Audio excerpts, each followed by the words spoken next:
Just tuning in, this is the Never Again live broadcast, which is brought to you from israelnow.ca. Please go on our own website, which is israelnow.ca, and help support our fight against anti-Semitism. We're going to have a special guest with us today, Martin Sherman, who's the founder and executive director of the Israel Institute for Strategic Studies. And when Dr. Sherman is on, he can give us more information. Meanwhile, please go and start sharing this on Twitter, on YouTube, on Facebook, on our personal page, or any other means you have to spread the word. Use smoke signals, use any telephones, but we're here. We're fighting anti-Semitism together. You will be on in about a minute with Meir, and then he'll introduce our special guest. Meir, when you're ready, just take it away.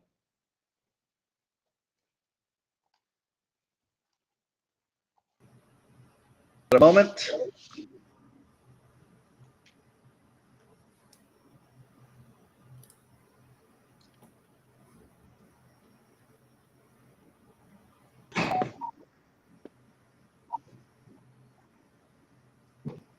Well, while we're waiting for a little bit, so it's not totally quiet, I'm going to put on some really bad piped-in background music.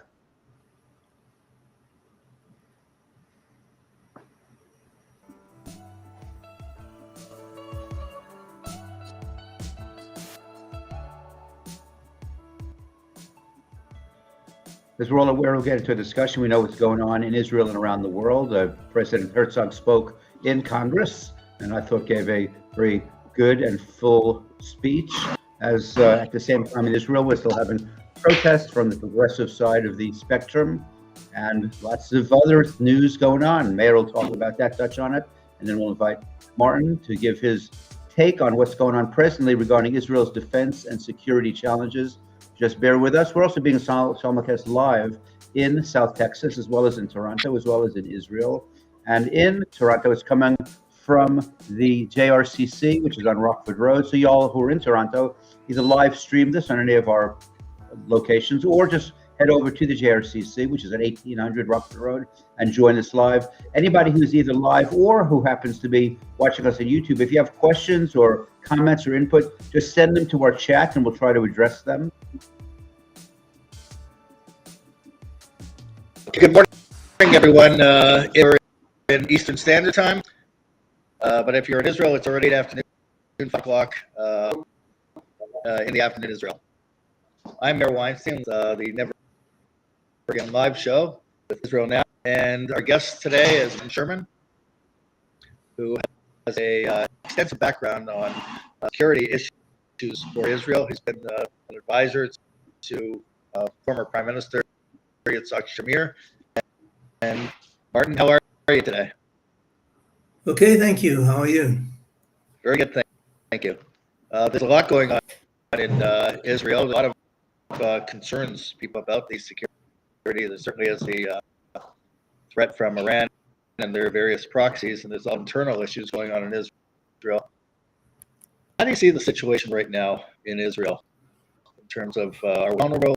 Are we strong? The economy is booming. There's more deals than ever, but still we have issues. Well, I think Israel is probably facing its gravest challenge, and I say the gravest, probably more severe than any other challenge it's faced in the past, and it's an internal challenge, because I would say that basically Israel has descended into an Orwellian dystopia, reality of Orwellian dystopia, where things have meanings exactly opposite to their accepted usage. For instance, I suppose your listeners know that the current coalition has tried to introduce a judicial reform. Now, judicial reform is something that is sorely needed by the country, but it challenges the last vestige of the power of the left wing in Israel. The left has basically been eviscerated in the polls in the election, but it's managed to control or to maintain a stranglehold on much of the decision-making process through its dominance in the judiciary and in much of the mainstream media, which now is also becoming weakened because of the the emergence of a new TV channel, Channel 14, which has made great inroads and has become very, very popular. But one of the most absurd things that is going on at the moment is the cry that these reforms will herald dictatorship in Israel, when basically what these reforms do is to remove, decision-making from an unelected, unaccountable forum, i.e. the judiciary, to a elected and accountable forum, i.e. the parliament. And somehow people see this as being a threat to Israel's democracy, when basically it's the epitome of enhanced democracy. And by taking hold of the public debate, in many ways because of the flaccid response of the right, by the way, they've managed to create enormous chaos in Israel. In many ways, threaten both its security, its economy, its diplomatic standing. And all this is done in the name of democracy and patriotism, where basically it's exactly the opposite. It's trying to keep a judicial dictatorship or judicial tyranny in place and undermine the country. So you have this, as I said before, this Orwellian dystopia in the country, which I think is a very, very grave threat to the future of the country, probably more than external threats like Iran and the Palestinian issue.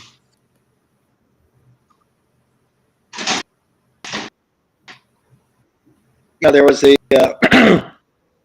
an attempt to reach a compromise. There were meetings at the president's residence, President Herzog, with I think the government. I think the right's efforts to reach a compromise. Yes, go ahead. Show how naive the right really is, because they do not fathom the depth of the animosity that the left has for it. They are approaching this issue as if there's some substantive disagreement between left and right, but there's no substantive disagreement, because the left hasn't got a position. It's only got an ambition. Many of the people today who are opposing the judicial reform, like Yair Lapid and Gideon Saar, people in the opposition, expressed specific and explicit support for exactly the same measures not long ago. So the right wing is wrong in trying to find some middle ground. There's no middle ground. You can see it. It started off with a big reform. The government backpedaled and then tried to, and now it's trying to pass a very minor part of the reform, and that's producing exactly the same kind of resistance, because the left wing doesn't want to reach an agreement. You could offer them anything. Even if you offered them exactly what they asked for, they would still oppose it, because they need to undermine the strength of the right in the public. It's not about a substantive disagreement. It's about a struggle for power.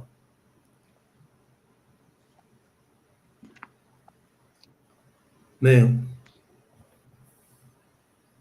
Yeah, there's a bit of sound problem coming. He's frozen. Okay, so if our doctor in the studio can have some effect, because the screen is frozen where Martin is.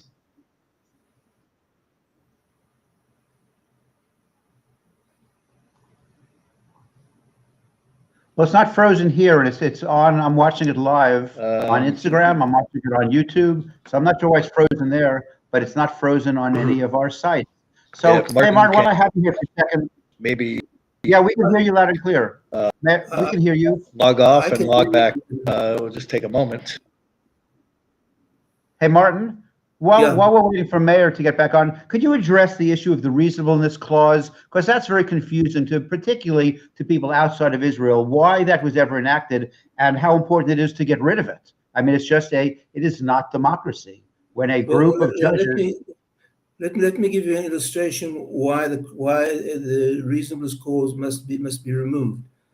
In 2004, a young social worker by the name of Tali Khatuel and 4 of her daughters were driving back home along what's known as the Kisufim route, and on the way they were ambushed by two Arab terrorists who opened fire from a deserted building and forced the car off the road, and then from point-blank range slaughtered the whole family, which included not only the mother, but 4 daughters aged, I think it was from age 4 to 11, sorry. And that they were slaughtered. Now, why this is so infuriating is because the army wanted to demolish the building from which the attack was launched, but the High Court intervened and prevented the demolition of the building. So the family was basically slaughtered because of the intervention of the High Court into security decisions.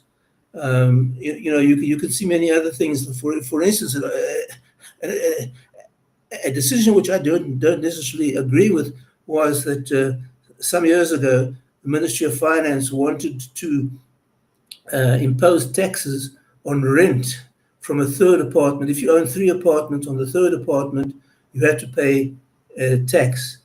And the High Court, over and over again, would not allow the law to be passed on the argument that the discussions on the law were not serious enough.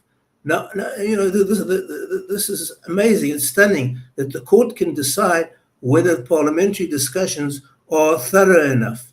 And then, of course, there's the issue of the migrants from Africa who came in and basically invaded South Tel Aviv. And time again, the High Court intervened to stop government policy, which was to remove them from South Tel Aviv, and made the whole neighborhood crime-infested, and even a murder was committed there. So you can see the intervention of the High Court in these policy decisions is absolutely insane, and a stop must be put to it. Because they're not saying that the government decision is illegal. It's just that it's not reasonable in the eyes of whom? In the eyes of the court. Now, there's no law of nature that says that the view of the judges of reasonableness is better than the elected parliament. After all, democracy is the power of the people. And if the elected representatives of the people cannot formulate policy, what's left of democracy? You're left with the tyranny of the courts. Yeah, it does seem that the reasonableness clause is an undemocratic means where those elected officials have no say in the final matter. And I think a lot of people criticizing Israel on the left, particularly in Israel and in America, don't really understand that. That wasn't the case in 1949 when Israel became a state. It was kind of slipped in afterwards, and we haven't been able to get rid of it. So I think that's important to stress, to the audience outside of Israel, why the system needs to be changed. The system needs to be changed. I might have a more radical view of the issue, but there might be case for saying that there must be some judicial review of government decisions to see that there's not extreme unreasonableness, like someone appointing their half-wit cousin to an important position in the government. So that there has to be extreme unreasonableness before there can be any judicial intervention. But as the examples I've given are just basically the judiciary has become the supreme legislator and the supreme executive. It's basically usurped much of the power, both of the government and of the parliament. Yeah, presently we're hearing a lot. And of course, the left wing supports this situation because they've been totally eviscerated in the polls. The left wing parties are minuscule today. They're supported by the strange phenomena of anti-Netanyahu right-wingers who are basically propping up the left-wing government. And in the previous government, because of anti-Netanyahu right-wing government, they put a radical leftist imposition of power and influence. Fortunately, that government fell, but even so, they had time to create great damage. I just need to mention the agreement that the Lapid government formed with Lebanon, basically conceding potentially rich, gas-rich resources in the sea to a Hezbollah-dominated Lebanon, which supposedly was supposed to pacify Hezbollah, and we can see how ridiculous that is today with Hezbollah spoiling for a fight. Yeah, outside of Israel, the media internationally is passing this buzz around that there's a thought of a coup that's stemming in Israel right now because of the military who are not showing up for duty. Is that being an exaggerated situation, or is that sincerely a threat presently to the people of Israel? Well, I don't know how much it's a tangible threat at the moment, but it certainly is an imminent threat. A lot of the reservists, both in the Air Force and in intelligence, have been threatening that if the law passes, they will not show up for service under the pretense that their service is voluntary, and so they will no longer volunteer, which is, of course, basically just a cover, because the reserve forces rely on these volunteer reservists. So basically, by saying that they won't show up, they're in many ways undermining the army and possibly undermining Israel's ability to defend itself. Of course, Israel's enemies are watching this and rubbing their hands in glee. And no one seems to care. So in many ways, you could say that this, if they manage to impose the minority will on the majority, in many ways this would be a soft military coup, not with tanks, but by withholding service, because of the unique situation there is in Israel. And of course, this raises the question: who's going to defend the families of these people because if the Iranians or the Palestinians launch attacks, they're not going to discern who was for the reform and who was against the reform. They're basically putting their own families at risk. Yeah. Right before we bring Meir back on the screen, Meir, are you there with us again? Can we hear you? Meir, no, for some reason from Toronto, the lead's not doing too well. So while we have a minute, we're hoping that Meir gets on, tell us a little bit more about the organization that you represent and that you founded, and what the Israel Institute for Strategic Studies actually does and accomplishes, for our audience who's unaware of it.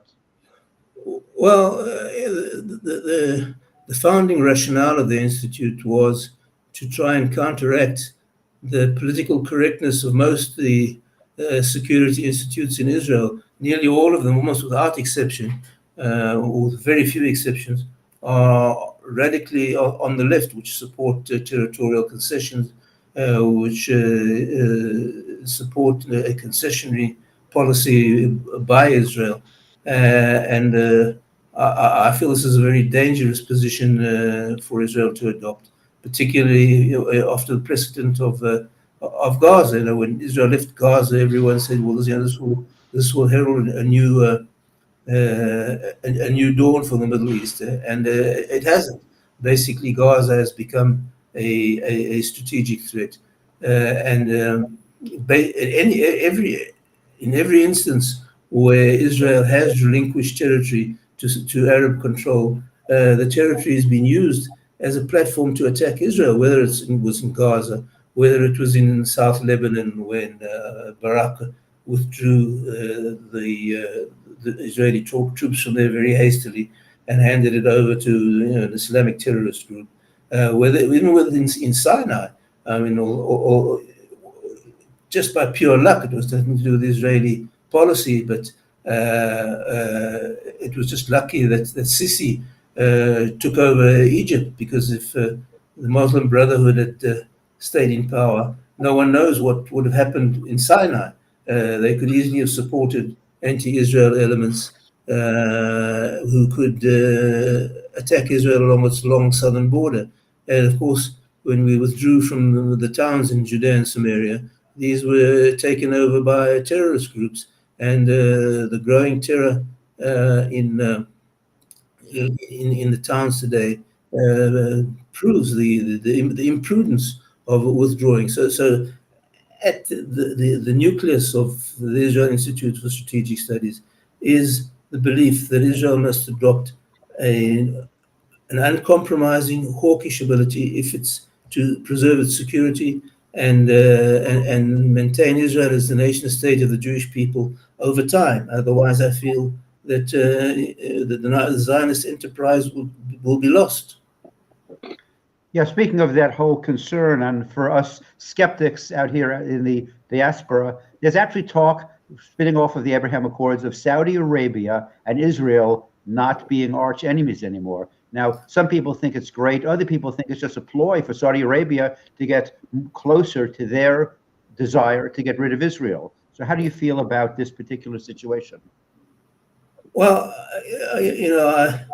I thought Netanyahu made a mistake when he gave up the demand for sovereignty over Judea or parts of Judea and Samaria for the Abraham Accords with the Emirates, because there were relations going on with the Emirates anyway. They were just unofficial. So basically, he gave up the demand for sovereignty in Judea and Samaria to formalize substantive relations which were informal but continuing anyway. And now Saudi Arabia, I'm a little skeptical. I'm sure that I'm not sure. Put this way, I'm not sure that the Saudis are planning something now which would be very devious and cunning and to try and weaken Israel. I don't know what they demand for that. It depends what the demand is for the relations. I mean, I would be very wary of making large Israeli concessions for Saudi Arabia, because I think Saudi Arabia probably needs Israel more than Israel needs Saudi Arabia. I think if relations with Saudi Arabia come at the expense of making far-reaching concessions, it wouldn't be worth it.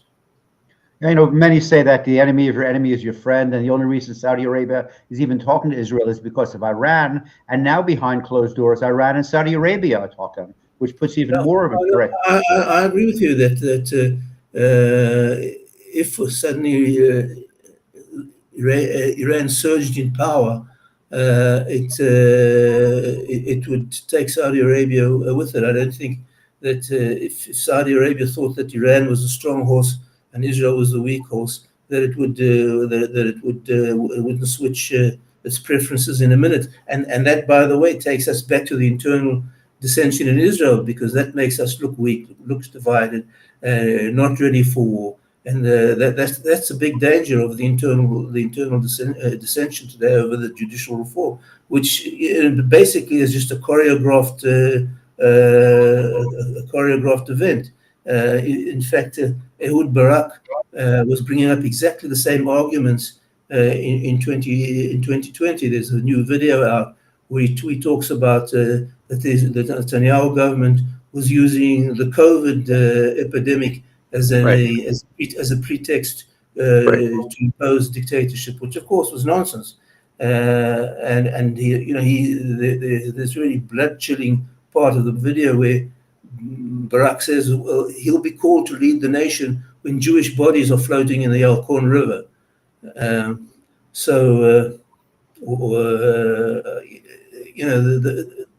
This brings me back to what I was saying before. I think the internal dissension is a far greater threat than the external issues, and I'm very pessimistic as to the future, because I don't think that the left wing, the opponents of the present coalition, have any goodwill in trying to resolve it. And back to what we were discussing regarding the Saudi So Arabia. Martin, let me just jump in for a moment. Martin, on the issue of judicial reform and those who are opposing the government. So when there was an election, not a long time ago, just 6, 7, 8 months ago, 64 seats the coalition has, and if you examine it in terms of demographics in Israel, what segment of the population who are citizens of Israel voted for this coalition? So that 64 seat number represents about 70% of the Jews in Israel, or more than 70% of the Jews in Israel who voted for this government. Whenever they do polls and they show that the so-called opposition is gaining in strength, that if there was an election today, they say so on and so forth. But they are dependent on Arab parties who are against Israel as a Jewish state, and they're dependent on the extreme left wing, like the Merits and so on and so forth, in order to try to topple the wishes of the majority of Jews in Israel. We see sometimes at these protests going on, the anti-government protests, Palestine flags, PLO flags being waved.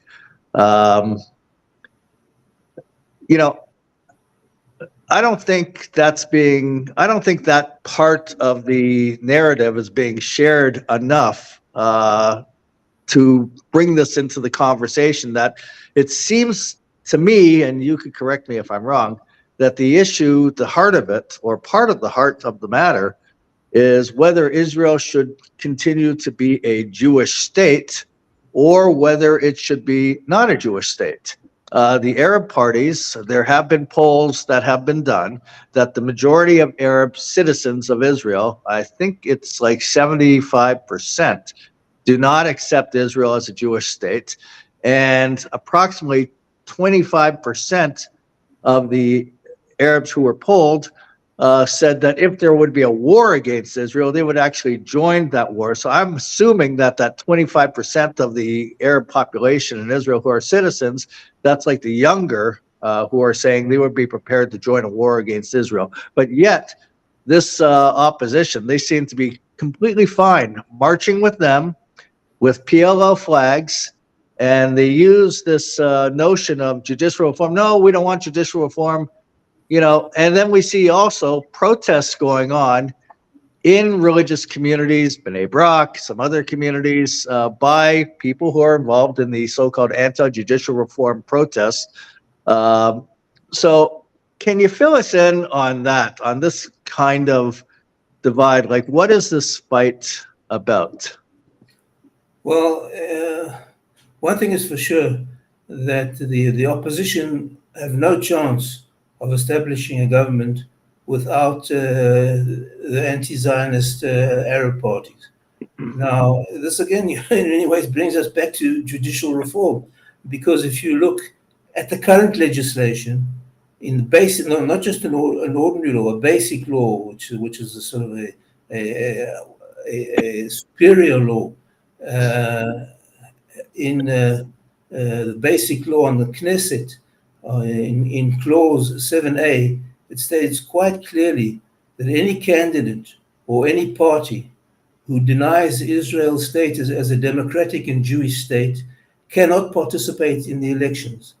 And the High Court, time and time again, has allowed Arab parties, has ordered to allow Arab parties and Arab candidates who deny Israel's existence as a Jewish state to participate. So not only is the High Court not upholding the law, it's contravening the law, Right. and this is something that hasn't been pushed in. Many things haven't been pushed into the public debate, and in many ways, I think this is one of the accusations that can be leveled at the right wing, because the left wing are certainly guilty of sins of commission, but the right wing has been guilty of sins of omission for not doing things. I mean, I've been saying now for over a decade that Israel should be spending 1.5% of the state budget on public diplomacy to present Israel's case to the world. Now, 1% doesn't sound much, or 1.5%, but that's between $1 billion and $1.5 billion. With $1 billion and $1.5 billion, you can change a lot of minds and win a lot of hearts. And Israel hasn't done that. And the right wing has been very flaccid and very impotent in presenting its case. It seems to have sort of shying away from confrontation with the left, as if the left have the moral high ground, where they don't. The left has been consistently wrong about everything, sort of never right, never repentant. The people today who are opposing the judicial reform, or the people who opposed taking the gas out of the ground and making Israel an energy exporter, the people who supported the Oslo agreements and brought armed Palestinian militias within mortar distance of parliament, the people who supported surrendering South Lebanon to the Hezbollah and transforming a terrorist nuisance into a strategic threat. It's the people, although it wasn't only the left wing with the disengagement from Gaza, but certainly the left wing didn't oppose the abandonment of Gaza. And again, which converted a terrorist threat into a terrorist nuisance into a strategic threat. So time and time again, the right has been wrong, but never repentant, never admitted its error, and now these same people are claiming the moral ground, and again the right wing has been very, very reticent in pushing its case. I mean, the story of the Khatuel family that I talked about was slaughtered because of the intervention. It's not on the front burner. What's happened in South Lebanon or South Tel Aviv is not on the front burner. None of these interventions have been forced into the public debate, and I'm very pessimistic because it seems as if the right wing doesn't have the will to win. They do not know how to wage political warfare. Yeah, I would agree with that 100%. It's as if we repeat a mantra. Well, he's a Jew, he's a Jew, he's a Jew, so he must see it the way we really do. Bottom line, and let's just bring him closer. And so, no, I think some people have crossed the red line there, and they're not for Israel as a Jewish state, and therefore, no, we have to use every tool at our disposal, call them out, and march to the finish line and get the job done properly without bending over backwards for those who sympathize or support the enemies of Israel. Yeah, well, the people. It was Shimon Peres who first sort of set up or talked about a contradiction between being Jewishness and Israeliness. Right. So I'm not convinced. I mean, basically, I'm a secular person, but I feel Jewish. I think Jewish. For me, the Jewish state is a country that has the Star of David on the flag, that has the candelabra as the symbol of the country, that has Hebrew as the hegemonic means of communication, that has the calendar according to Jewish holidays and Zionist tradition. The whole public sphere is inundated with Jewish symbolism and Jewish content. That for me is a Jewish state.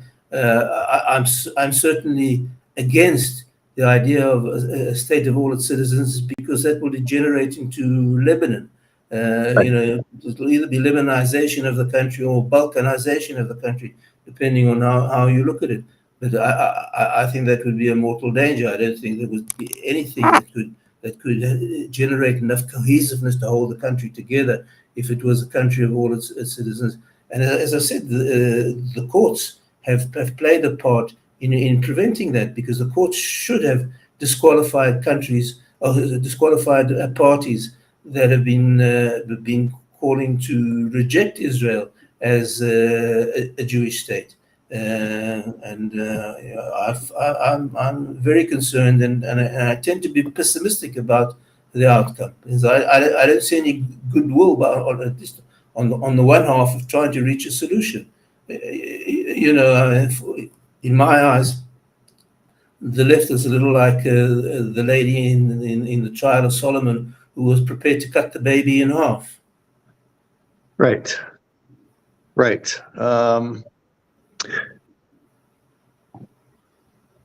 You know, I'm a little bit perplexed about, you know, I mean, I heard what you said about Ehud Barak, and I'm aware of the videos going around. I'm aware of an article that came out. It was published in the Jewish press also, detailing, you know, his goal of trying to have a military coup in Israel. I'm just wondering, you know, bottom line, because they perceive certainly in the religious community, a demographic shift that they're the largest growing group in Israel, Orthodox Jews, and they don't want Orthodox Jews having anything to do with the Supreme Court or the direction of the country or the identity of the country. Would it be far-fetched to say that that what they want, or segments of this opposition, what they want is some kind of a birth control problem for the Orthodox Jewish community in Israel? They would never say that, but you know, they keep complaining about the demographic trends. But you know, there may be some demographic trends, but I don't think that's the point. The point is their policies fail. Everything that the left wing has done has failed. I mean, the fact that the left wing has been almost totally eradicated. You know, the two real left wing parties, people who define themselves as left wing, is Meretz, who didn't get through the threshold, and the Labour Party, who now, according to the polls, won't get through the threshold. So as far as left-wing ideology, there isn't any left-wing ideology. I think the real divide today is not left and right. It's Netanyahu and anti-Netanyahu. That's the real divide. And I can't understand the animosity towards Netanyahu. I mean, I'm not an uncritical apologist for Netanyahu. I think there are many things that he could have done and should have done and didn't do. But he's certainly been a transformational leader. You know, and he's not getting credit for much of what he's done. I mean, Israel has been unrecognizably transformed under Netanyahu. If you look at what the country was 12 years ago and what it is today, you know, even physically, you would recognize it with high rises and highways and everything that restaurants and holiday resorts. It's progressed tremendously, and so I mean I don't know. I don't think Benny Gantz and Gideon Sa'ar, as much as I might oppose them, I don't think that they're for a state of all its citizens. In many ways, Gideon Sa'ar said he's further right than Netanyahu. I don't think. I don't know about Lieberman, but. You know, even Yair Lapid. I mean, I don't know. You think that Yair Lapid is against Israel as a Jewish state? You know, he's got this long tradition of his father and the Holocaust, and etc. etc. But as I say, in many ways, this is two things. The rift is pro Netanyahu and anti Netanyahu, rather than because the left-wing ideology has become irrelevant. Right. I mean, I don't disagree with what you said. I mean, obviously, Netanyahu has been a transformational prime minister for the state of Israel. In fact, when he was the finance minister under the government that it was led by Sharon put him in. When Sharon was leading the Likud party. Sharon had Netanyahu as the finance minister, and he transformed the economy to, I mean, it's absolutely booming and blossoming. And as regards to the other individuals that you mentioned, yeah, that's right. They do say that they're for a Jewish state. They've been public about that, but at the same time, ready to join with Arab parties that don't accept Israel as a Jewish state and want legislation passed in Israel that in the Knesset that opposes the idea of a Jewish state and demonization of Israel. You know, in diaspora, we're working to try to get governments and on all levels and universities, campuses, to adopt the IRA definition of anti-Semitism.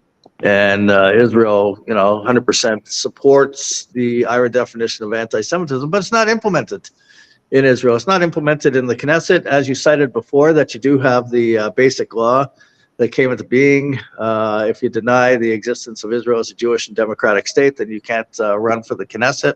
You can't be accepted, and yet they allow people in. The only one that they threw out, and the law was designed to stop Rabbi Meir Kahana, who was for Israel as a Jewish state, and was not in favor of anyone who opposes Israel as a Jewish state to have any right to say what the direction of Israel should be. But yet you have, like they don't accept,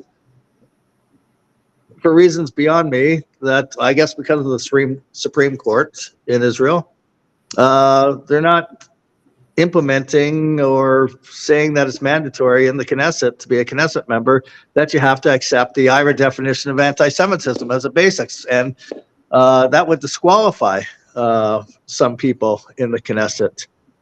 How do you feel about that? We're supposed to be advocating for Israel, and you just can't have these foundational principles in the Jewish community implemented, especially in Israel. Well, the problem is not so much in the Knesset, because the Knesset, in many cases, you have the Central Election Committee, and in many cases, the Central Election Committee has precluded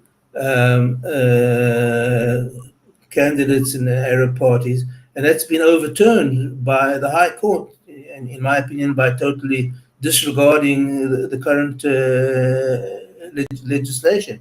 So again, it all comes back to the judicial tyranny in the sense that no matter what the elected representatives of the people say, the High Court can overturn it, and this is why it must be to a certain degree defanged.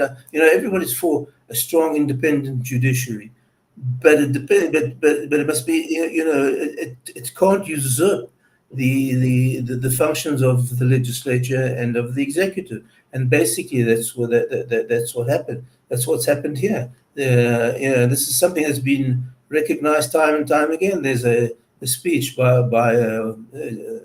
Judge Bork, I think it's Richard Bork, the well-known American jurist who was barred from the Supreme Court for having, something about his views barred him from becoming a justice. Bork, I think his name is Bork, and he talks about, he says the prime example of judicial overreach is the Israeli Supreme Court, which is basically, as I said, usurped the powers of the legislature and the powers of the executive. And in many ways, this is not the root of all the evil, but the root of much evil in Israel. Absolutely.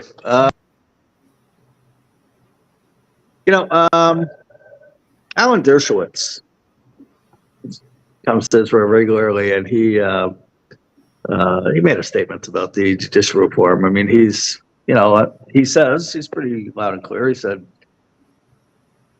he hopes that a compromise could be reached, but he was also emphatic that in its original form, the judicial reform, that at worst, the justice system in Israel would reflect the justice system in Canada. And that to try to say that it's going to be a dictatorship or anything like that, says the people who are protesting have no idea what they're protesting. So, and he's, sort of on the left. He's a Democrat. Twice voted for Obama, and I think he voted for Biden as well. Right. But I think that's a knee-jerk reaction rather than any intellectual analysis on his part. But you're right. What's happened is the protests in Israel have converted Dershowitz from a supporter, also converted him from opposing the judicial reform to being sort of almost a supporter of the judicial reform, which I think is quite illuminating. But you're right. Dershowitz has said quite emphatically that there's nothing in the judicial reform, not only the reasonableness clause, but the entire reform as proposed originally, that would make Israel a dictatorship. It would be something like Canada or Britain or New Zealand, it's extremely worrying. I mean, as I said before, I don't think this is driven by any real difference of opinion. I think they've just chosen a subject which they can choreograph and exploit for their own means, without any regard for what it does to the country. Because I think the animosity towards their political rivals overrides their affiliation for the national interest. It certainly seems like that. Martin, let me thank you for joining us. We'll have you on many times moving forward. You're a sea of information on what's going on. There's no question about it. Any final words you could give to our viewers? Well, I think we should all hold thumbs for the future of the Zionist enterprise, because I think it's entering a very grave state and facing extremely, extremely severe challenges. So it's going to take all the support we can get to see it through. Thank you. We have, Tisha B'Av is coming up this week. We're going to be fasting that's the tradition that we have. But I always wonder, why are we really fasting? I mean, we have it it should be, to me, I think it should be, the rabbis say, in fact, when the Mashiach comes, Tisha B'Av will be transformed into a day of celebration. And I'm just, thinking out loud that Tisha B'Av should be a day of celebration now on, because we have the state of Israel. We have the possibility of raising up the states in every direction for ourselves, and we're holding ourselves. The Jewish people are holding themselves back. We have Harabayat, and we don't have thousands going up, but it's up to us. We could do it. We look how Israel is from 1948 to today. If that is not a modern day miracle and something to marvel at, and to say that this and the ingathering of the exiles and everything else, over 7 million Jews in Israel, there should be a different way of thinking. It's nearly 9 million, I think, if I'm not mistaken. What's that? If I'm not mistaken, I think it's nearly 9 million. Oh, the population. No, I'm saying the Jewish population in Israel is over 7 million. Maybe, yeah, perhaps, I don't know, but I think it's more than 7 million, quite a lot more than 7 million.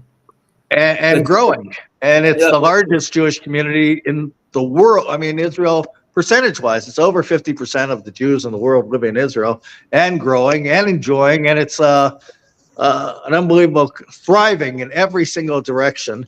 And yet we're still thinking backwards that it's a day of mourning, and we're just not there. We're not there because of us, and these protests are evidence of that. The thing is, Israel has such a lot to be proud of, because in virtually every field of human endeavor, whether it's medicine or communications or science or water technology or whatever it is, Israel is on the cutting edge of human endeavor in every field, except perhaps in political leadership. There's an enormous amount to be proud of, and I think there should be far more cohesiveness than there is. Maybe just the Jews, just a fractious people, very cantankerous and enjoy brawling with each other. It's interesting, very interesting. Thank you, Martin, for joining us, and we'll have you many times moving forward. Thank you very much. Have a great day. Thank you. Thank you. Bye-bye. Bye-bye.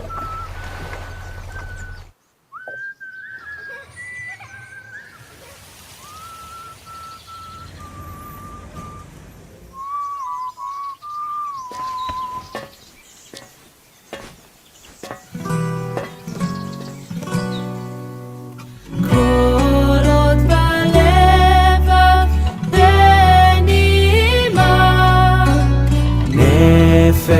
רעהו